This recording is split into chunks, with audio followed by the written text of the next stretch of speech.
নির্বাচনের ৮০ ঘন্টা আগে ডক্টর ইউনূস সরকার বিরাট ঘটনা ঘটিয়ে দিয়েছেন। অসম্ভবকে সম্ভব করে তাক লাগিয়ে দিয়েছে। কি ঘটেছে, কেন ঘটেছে, এত কঠোরতা কেন, বা এইটা নিয়ে ইউনূস সরকারের কাজ করা কি জরুরি ছিল? কিসের ইঙ্গিত? উনি ছাড় দেওয়ার মানুষ না। ডক্টর ইউনূস স্যারকে কি সাধারণ মানুষ মনে করেন কেউ? নিশ্চয়ই না। ছক্কা মাইরাই যাইতাছে প্রতিদিন ভাই ৬টা কইরা ছক্কা মারে। আসল খেলা শেষ। যে খেলা দেখবার জন্য আমরা এতদিন যাবত ওয়েট করতেছি, দীর্ঘ ১৭ বছর পরে বাংলাদেশে এই খেলাটা হচ্ছে, তাই না? মাশাআল্লাহ, জটিল ভাবে কাইজেন করলে আপনি এটা। আপনার আমার স্যালুট জানানো লাগে। কে সোজা হয়ে যায় দেখি চাও কে সোজা হয়। হ্যাঁ, সেরের উপরে সোয়াশের আছে। এইটাকে বলে ঠেলার নাম আব্বা জান। নির্বাচন কমিশন এখন ঘোষণা করেছেন যারা পর্যবেক্ষক সাংবাদিক তারা মোবাইল নিয়ে ভোট কেন্দ্রে যেতে পারবেন। এই ঠেলাটা সবসময় তাদের পিছনে ঠেলতে হবে। কোনো খাম্বাচোর পিএম হবে, এই জন্য জীবন দিচ্ছে মানুষ জুলাই, এই জন্য মুগ্ধ অবস্থায় তারা বলছে যে কোনো খাম্বাচোর পলাতক আসামি, কোনো খাম্বাচোর হাবনে পলাতক, এরা দুর্বৃত্ত, একটা শত্রু। প্রিয় দর্শক, নির্বাচন কমিশন গঠনের পর থেকেই পাল্টাপাল্টি অভিযোগ চলছিল। বিএনপি বলছিল যে নির্বাচন কমিশনটি জামাতের কথাই চলছে, আর জামাত বলছিল যে নির্বাচন কমিশনটি বিএনপির কথাই চলছে। দর্শক, এরকম পাল্টাপাল্টি অভিযোগের মধ্য থেকে নির্বাচনের আগ মুহূর্তে এসে নির্বাচন কমিশনার সিদ্ধান্ত নিল মোবাইল নিয়ে কেন্দ্রের আশেপাশে যাওয়া নিষেধ, অর্থাৎ ৪০০ গজের মধ্যে মোবাইল নিয়ে প্রবেশ নিষিদ্ধ। সুতরাং মোবাইল রেখে ভোট দিতে যেতে হবে ভোটারদের। দর্শক, এই আইনটি তৈরির পর থেকে বা এই আইনটির কথা বলার পর থেকে জনগণ কিন্তু ক্ষোভে ফুঁসে ওঠে এবং এক পর্যায়ে তারা জানায় যে নির্বাচন কমিশন ঘেরাও করা হবে যদি এই আইনটি বন্ধ না করা হয় বা বাতিল ঘোষণা না করা হয়।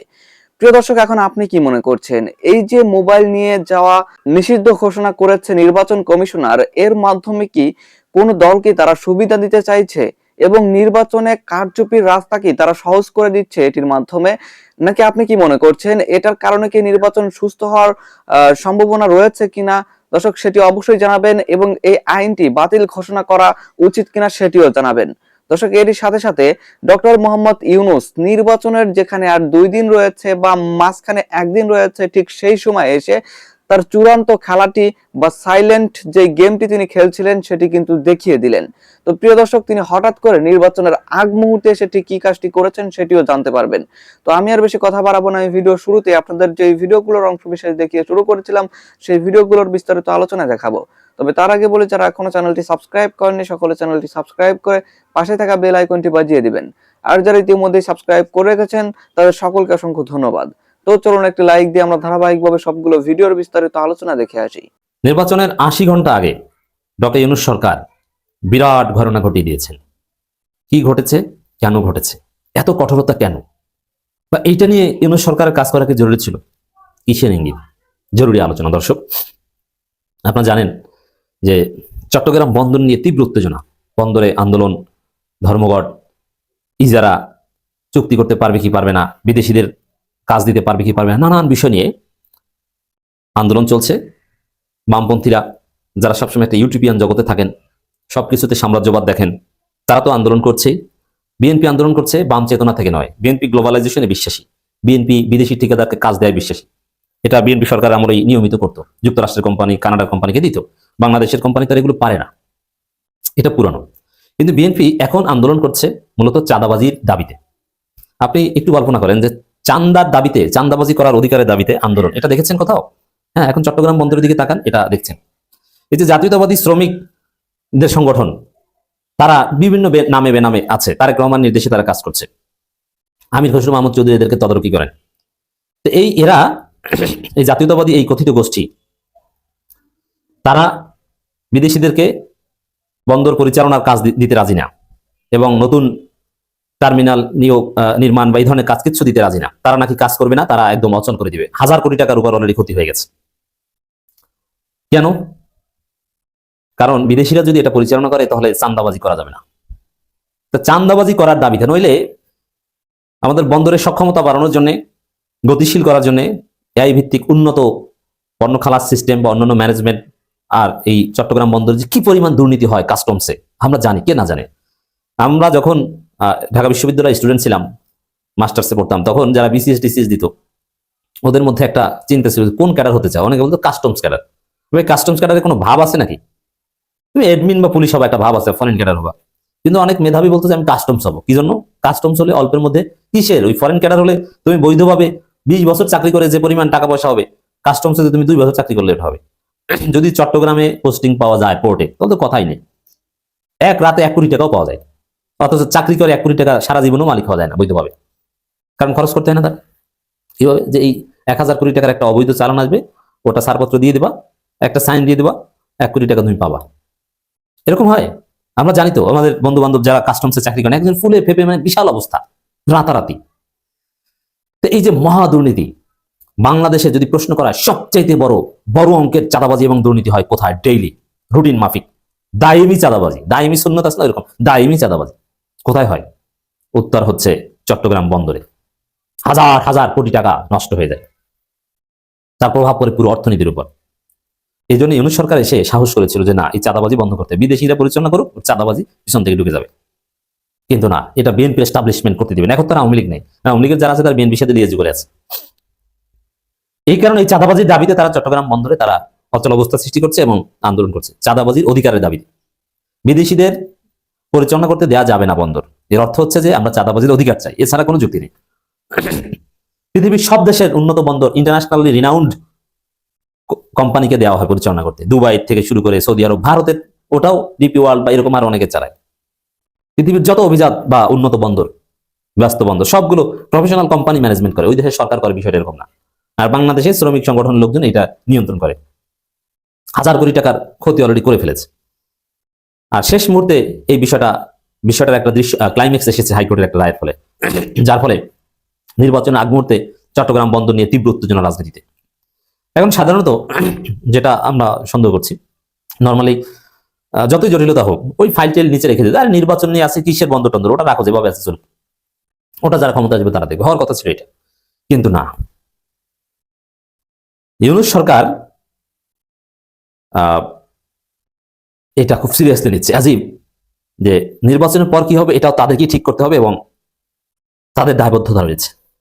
অতএব এখান থেকে একটা বিষয় নিশ্চিত হওয়া যায় যে ইউনূস দায় এড়িয়ে পিঠ বাঁচিয়ে চলে যেতে চাচ্ছেন না, পরবর্তী বাংলাদেশের গতি প্রকৃতি নির্ধারণ করে দিয়ে যাচ্ছেন। প্রয়োজনে এত সহজে ক্ষমতা হস্তান্তর করবে না, শেষ দেখে ছাড়বে, এরকম প্রস্তুতি ইউনূসের আছে। বন্দর নিয়ে তাদের যে অবস্থান, এটা থেকে এটা বোঝা যায়। নইলে ফাইলটা নিচে রেখে দিলেই বিএনপির চান্দাবাজরা চুপ হয়ে যেত। এইটাকে বলে ঠেলার নাম আব্বা জান। নির্বাচন কমিশন এখন ঘোষণা করেছেন যারা পর্যবেক্ষক সাংবাদিক তারা মোবাইল নিয়ে ভোট কেন্দ্রে যেতে পারবেন। এই ঠেলাটা সবসময় তাদের পিছনে ঠেলতে হবে। এই গর্দবগুলা 2 দিন পর পর একটা কথা বলে, এরপরে এই কথাটা উড্র করে। এই বয়স্ক মানুষগুলা লজ্জা শরম বলতে কোনো কিছু নাই, 2 দিন পর পর একটা কিছু বলবে, আবার যখন ঠেলা দেওয়া হয় সেই কথাটা থেকে তারা ফেরত আসে। এরকম নির্লজ্জ লোকদের কে আমরা বারবার নির্বাচন কমিশনে দায়িত্ব দিচ্ছি।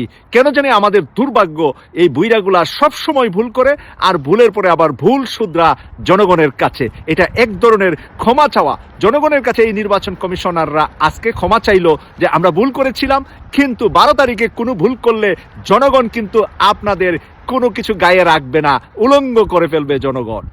আসল খেলা শেষ। যে খেলা দেখবার জন্য আমরা এতদিন যাবত ওয়েট করতেছি, দীর্ঘ 17 বছর পরে বাংলাদেশে এই খেলাটা হচ্ছে, তাই না? তো এখন মানুষ কি ভাবতেছে যে এইবার দাঁড়িপাল্লা সব খায়া ফেলবে? আসলেও বন্ধুরা, আপনারা যারা অনেকে দুশ্চিন্তায় আছেন, অনেকে আমাকে ফোন করে বলে যে ভাই টিভি দেখলে তো মনে হয় বিএনপি ক্ষমতা দখল করে ফেলাইছে, বা তাদের কথাবার্তা শুনলে তো মনে হয় তারেক রহমান প্রাইম মিনিস্টার হয়ে গেছে। বলতে দেন না ভাই, কে প্রাইম মিনিস্টার হবে আল্লাহ ছাড়া কেউ কইতে পারে না। মানুষের মনের যে জোয়ার, মানুষের ভোট দেওয়ার যে জোয়ার, এটা ঘটবে ভোটের দিন। জামাত ইসলাম তো বলে না যে আমরা ক্ষমতায় চলে গেছি। জামাত ইসলাম বারবারই বলে ইনশাআল্লাহ যদি আমরা ক্ষমতায় যাই। তারা যদি রাখছে, কারণ তারা আল্লাহকে বিশ্বাস করেন। আল্লাহ বলছেন কনফিডেন্স থাকা ভালো, কিন্তু ওভার কনফিডেন্ট হইও না। তো বন্ধুরা, আসলে বাংলাদেশের যে সার্বিক অবস্থা, এখন মাত্র আছে 3 দিন। অনেকেই বলতেছেন যে এই 3 দিনের মধ্যে ইলেকশন নাও হইতে পারে, ইলেকশন পোস্টপোন হইতে পারে। তাদেরকে অত্যন্ত বিনয়ের সাথে বলতেছি, এই ইলেকশন পোস্টপোন হওয়ার কোনো রকম সুযোগ নাই। ইলেকশন এটা হবে, এবং ইলেকশনে কোনো রকম তাল ভাঙা যদি কেউ করে, কোনো রকম যে দলই করুক, যদি ভোট কারচুপি করতে চায়, এবার কেউ রেহাই পাবে না। তার কারণ ইউনূস সাহেবের একটা দৃঢ় প্রতিজ্ঞা, উনি একটা free, fair and acceptable election দিয়ে যাবেন। অলরেডি আপনারা দেখছেন আর্মি নেমে গেছে, ইনশাল্লাহ তারা তাদের কাজ করবেন এবং তারা তাদের কাজ করছে। বিভিন্ন জায়গায় বিভিন্ন রকম ধরপাকড় হচ্ছে, কাদের ধরপাকড় করছে, কারা সন্ত্রাসী, তাদের কাছে লিস্ট আছে। তো মনে হয় না যে বাংলাদেশে ইলেকশন হবে না বলে কিছু মানুষ বিভিন্ন ধরনের কন্টেন্ট তৈরি করছেন, তাদের কন্টেন্টে যাই দেখবেন নির্বাচন কি হবে, একই প্রশ্ন আজকে কয়েক মাস যাবত করতেছে, নির্বাচন কি হবে। এই সমস্ত কথাবার্তা শুনলে আমার সেই গল্পটা মনে পড়ে যায়। ওই যে গ্রামের ছেলেরা বলছিল, তোর পোলা তো স্কুলে যায় কিন্তু পাশ করতে পারবো না, পাশ করার পরে বলে চাকরি পাইবো না, চাকরি পাওয়ার পরে বলে বেতন পাইবো না। মানে আমাদের দেশের এই যে ইলেকশনটা নিয়ে একটা মহল এমন ভাবে প্রচারণা করতেছে যে ইলেকশনের দিন আইসা গেলে, ইলেকশন হয়ে গেলেও বলবে যে রিজাল্ট আইসা নিক, রিজাল্ট আইসা গেলে ক্ষমতা নিয়ে নিক, ক্ষমতা নেওয়ার পর আচ্ছা দেখেন না আর কয়দিন দেখেন, এরপরেই দেখেন কি অবস্থা হয়, বেশি দিন টিকতে পারবে না। এই নেগেটিভিটি থেকে আমাদের বাইরে আসতে হবে। এই দেশটা আমাদের, দেশটা আমার, আপনার, সবার। আমরা কোনো নেগেটিভ চিন্তা করবো, আমরা সবাই ভোট সেন্টারে যাব, ভোট দিব। আমি আমার যে প্রার্থীকে ভালোবাসি, যে প্রার্থীকে যোগ্য মনে করি তাকে ভোট দিব। আমার এখানে যারা আছেন তারা সবাই তো জামাতে ভোট দেবেন, কিন্তু যারা আমার মানে ভক্তরা, যারা নতুন আসছেন, তারা যে দল করেন সেই দলকে ভোট দেবেন। এবং তাদের কাছে আমাদের রিকোয়েস্ট, যারা নতুন আসছেন বা যারা প্রথম দেখছেন আমাকে, আপনারা দয়া করে হাতে ভোট দিয়েন। হাতে ভোট দিলে আমাদের দেশটা বাঁচবে। তারপর আপনার নিজস্ব যে মানে পছন্দের তালিকায় যে প্রার্থী আছে তাকে ভোট দিবেন। আপনাদের ভোটেই সিদ্ধান্ত হবে নতুন বাংলাদেশের। এই জন্য বারবারই বলি, হ্যাঁ ভোটে সিল বাঁধতে ভুল করবেন না। খেলার নাম হচ্ছে বাবাজি নির্বাচন কমিশন বাংলাদেশের মানুষের সাথে লুতুপুতু খেলতে খেলতে আজকে আইসা এক পর্যায়ে তারা, আপনারা জানেন যে মোবাইলটা নিষিদ্ধ করে দিছে। 400 গজের ভিতরে নাকি মোবাইল নিয়ে প্রবেশ করা যাবে না, অর্থাৎ 800 হাত। আপনারা চিন্তা করে দেখেছেন যে এই নির্বাচন কমিশনের যে ব্রেইন, এই ব্রেইনলেস নির্বাচন কমিশন কিভাবে তাদের বিচিকে কাঁধে তুলে দিছে। এই বিচিহীন একটা নির্বাচন কমিশন দিয়ে আমরা একটা বহুত বড় একটা কার্য সম্পাদন করতে যাচ্ছি, সেটা 12ই ফেব্রুয়ারি রোজ বৃহস্পতিবার আমরা সেটা করবো ইনশাআল্লাহ বিজনিল্লাহ। কিন্তু বিষয়টা হচ্ছে এই যে জনগণ যে স্বতঃস্ফূর্তভাবে আনন্দমুখর পরিবেশে, যেটা ইউনূস স্যার বলছেন যে আনন্দমুখর পরিবেশে ভোট দিতে হবে, তো আনন্দমুখর পরিবেশে কিভাবে ভোট দিবে? আমি যদি আনন্দই করলাম, তাহলে আনন্দ করলে কি এটা স্মৃতি আমি ধারণ করবো না, এটা আমি রাখবো না? তারপরে দেখেন আপনারা আমার শুধু মোবাইল বন্ধ করছে এরকম না, যারা পর্যবেক্ষক ছিল এই পর্যবেক্ষকদের মোবাইলও নাকি নেওয়া যাবে না। চিন্তা করছেন তাদের এই যে হাঁটুর নিচে বুদ্ধি। আসলে নির্বাচন কমিশনের বুদ্ধি কিন্তু ঠিকই আছে। নির্বাচন কমিশনকে যারা চালাচ্ছে, যারা ম্যানিপুলেট করতেছে, তারা হচ্ছে বিএনপি। এই যে চান্দাবাজ বিএনপি উল্টাপাল্টা বলে উল্টাপাল্টা করে এই যে তাদের মাথাটা খাইছে, মাথাটা খাওয়ার শেষ পর্যায়ে একরকম কিন্তু বাধ্য হয়েছে নির্বাচন কমিশন যে ভাই আমরা মোবাইলটা নিষিদ্ধ করে দিতেছি। এই যে নিষিদ্ধ করার পরে যেরকম একটা আওয়াজ উঠছে, কেওয়াজ উঠছে, এটার কারণে এখন আর বিএনপির নড়াচড়া নাই, একদম চুপ কিসকি মেরা বসে আছে। এই ক্ষেত্রে কিন্তু নির্বাচন কমিশন এখন দেখছে ডলাটা ঠিক মতোই খাবে, সবাই একদম খেপে গেছে। নাসিরউদ্দিন পাটোয়ারি, নাহিদ ভাই, তারপরে ডাকসু বিপি সাদিক কায়েম সহ, জামাতের আমির সহ বাংলাদেশের সবাই এক কথায় কিন্তু এই যে এটার প্রতিবাদ করতেছে, এটার প্রতিবাদ করেছে।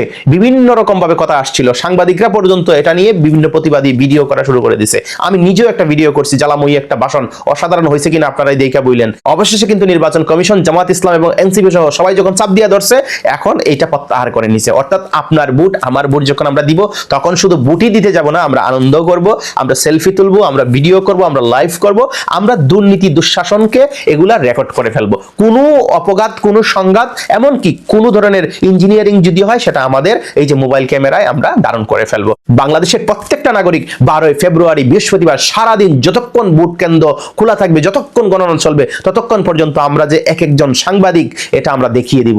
আমরা বাংলাদেশের যত মানুষ আছি সবাই সেদিন সাংবাদিক, সবাই সেদিন পর্যবেক্ষক। এখানে কোনো ধরনের ইঞ্জিনিয়ারিং, কোনো ধরনের কারচুপি করবার সুযোগ আমরা দিব না। এই যে আমি একটা ভিডিওতে আলোচনা করেছি, আপনারা দেখে নিয়েন যে এই যে ভারত হাজার হাজার কোটি টাকা ইনভেস্ট করছে কাদের উপরে। এই জুয়ার দান, এই পাশার দান একমাত্র হচ্ছে বিএনপি। এই বিএনপি যা করতেছে আর কি, বিএনপির তো এমনিতেই গিলু বুদ্ধি কিছু নাই, মাথা গেছে, তাদের মগজ গেছে, তাদের জীবনটাও তেজপাতা হয়েছে। এই যে বিভিন্ন ধরনের কথাবার্তা বলতেছে তারা, এটা আসলে কতটা হাস্যকর, কতটা মর্মান্তিক, কতটা নিজেরা ট্রলের শিকার হচ্ছে বিভিন্ন জায়গায়, এটা আমি আরেকটা ভিডিওতে কিন্তু আপনাদেরকে সুন্দরভাবে গুছিয়ে বলবার চেষ্টা করব। কিন্তু বিষয়টা হইলো, আমরা যে আমাদের প্রতিবাদটা জারি রাখার মধ্য দিয়ে এই যে প্রতিবাদের ফলস্বরূপ আমরা যে এই যে নির্বাচন কমিশনকে বাধ্য করতে পারছি যে মোবাইল কেন্দ্রে নিয়ে আমরা যাবই তো যাব, সেখানে ভিডিও করব, লাইভ করব, যা ইচ্ছা তাই করব, খুশি মনে করব। মিয়া এগুলা গাদ্দারি করা চলবে না। তো আজকে কিন্তু অবশেষে কিছুক্ষণ আগে এটা তারা ঘোষণা দিয়েছে যে কোনো সমস্যা নাই, পর্যবেক্ষক বলেন যারা আছে জনগণ তারা সবাই মোবাইল নিয়ে যেতে পারবে। আমরা যারা জেনজিরা আছি, আমাদের যারা ভাই বোনেরা আছে, তারা এমনও পুশ দেওয়া শুরু করছিল যে মোবাইল নিয়ে কেন্দ্রে প্রবেশ করতে দেন যদি বাধা, তাহলে আপনাদের পাছায় খাম্বা দিয়ে দিব গুতা। ওরে বাপরে বাপ, কি দারুণ। তো এইরকম অবস্থা কিন্তু আসলে চলতেই ছিল। তো এটা অবশেষে আলটিমেটলি শেষ হয়েছে এই চ্যাপ্টারটা। আমরা আশা করছি যে আমরা ন্যায় এবং ইনসাফের প্রতীক দাঁড়িপাল্লায় ভোটটা দিয়ে আমাদের দায়িত্ব আমরা সম্পূর্ণ করব, এবং সেটা মোবাইল ক্যামেরায় রেকর্ড করার মধ্য দিয়ে আমরা কেন্দ্র পাহারা দিতে হবে, আমাদেরকে সাবধান থাকতে হবে। এটা কিন্তু সিরিয়াসলি মাথায় রাখবেন। তো আপনাদের সাথে যেটা কানেক্ট হইবার কথা বলতেছি সেটা হচ্ছে আপনারা, আমরা সবাই এক একজন সাংবাদিক, এক একজন পর্যবেক্ষক, এইরকম জুচ্চুরি বাটপারি করতে আমরা দিব না।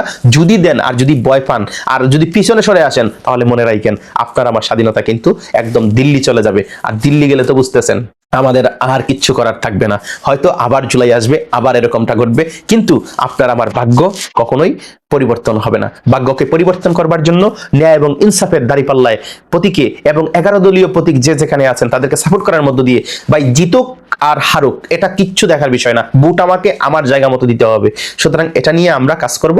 এখন মাত্র 2 দিন হাতে সময় আছে, এই সময়টা আমরা যেন বিতা না দেই, এই সময়টা আমরা কাজে লাগাতে হবে এবং আমাদের জায়গা থেকে আওয়াজ তুলতে হবে। 26-এর 12 তারিখের এই নির্বাচনে যদি কেউ মনে করে আগের মতো জালিয়াতি করবে, জালিয়াতি করার সুযোগ পাবে, আমি বলবো চাচা ওই কথা ভুলা যান।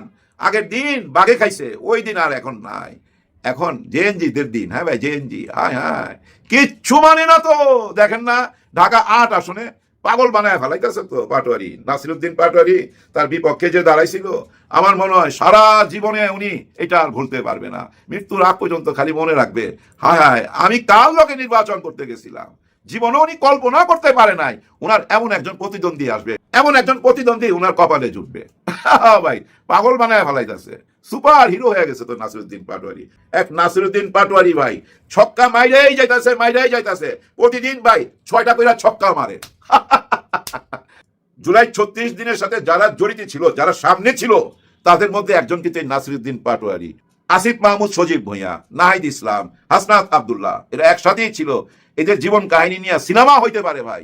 কেউ ভাবেন না ওইটা আইসা জুইরা বৈশা গেছে, ওরকম ছেলে না, যোদ্ধা যোদ্ধা জিন্দা শহীদ মনে করতে পারেন। হাল ছাড়বে না। ডক্টর ইউনূস স্যার একটা কথা বলছে না, আমাদের আর পিছনে যাওয়ার কোনো সুযোগ নাই, সামনে যেতেই হবে। আর ওই সিস্টেমটাই কইরা ফেলাইছে, যেই ক্ষমতায় আসুক, ধরেন ওই দল আছে কোনো দিকে যাইতে পারবে না, এই দল আছে কোনো দিকে যাইতে পারবে না। উনি যে ফ্রেমটা আইকা দিছে, যে সিস্টেমটা কইরা দিয়ে গেছে, ওই সিস্টেমের মধ্যে দিয়ে এই দেশকে আগাইতে হবে। কেউ ইচ্ছা করলেই স্বৈরা শাসক হইতে পারবেন না, কেউ ইচ্ছা করলেই আর্মিকে ব্যবহার করতে পারবেন না, পুলিশ ভাইদেরকে ব্যবহার করতে পারবেন না, কাউকেই ব্যবহার করতে পারবেন না। ওই সিস্টেম কইরা ফেলাইছে। শুধু বাস্তবায়নের সময় যে স্বপ্নটা ডাক্তার শফিকুর রহমান দেখতেছে, যে স্বপ্নটা 24শে জুলাই যোদ্ধারা দেখতেছে, যে স্বপ্নটা বাংলাদেশের মা বোনরা দেখতেছে, হায় হায় দেখছেন না মা বোনদের মিছিল, এরকম মিছিল কোনোদিন দেখছেন? হায় হায় কি ড্রোন শট, এত বিউটিফুল শট, ক্যামেরা যাচ্ছে যাচ্ছে যাচ্ছে, মিছিল তো শেষ হয় না। শেষ হবে 12 তারিখে। 12 তারিখে ভোট দিয়া আমরা সেটা শেষ করব। দর্শক, আমি আশা করছি আপনারা সকলে অত্যন্ত মনোযোগ সহকারে সবগুলো ভিডিও দেখেছেন। এমনকি দর্শক, যদি এই ভিডিওগুলো সম্পর্কে আপনাদের কোনো মতামত থেকে থাকে তাহলে তো অবশ্যই জানাবেন। দর্শক, নিউজটি শেষ করছি এখানেই, ফিরছি পরবর্তী নিউজে নতুন কোনো টপিকে। আল্লাহ হাফেজ।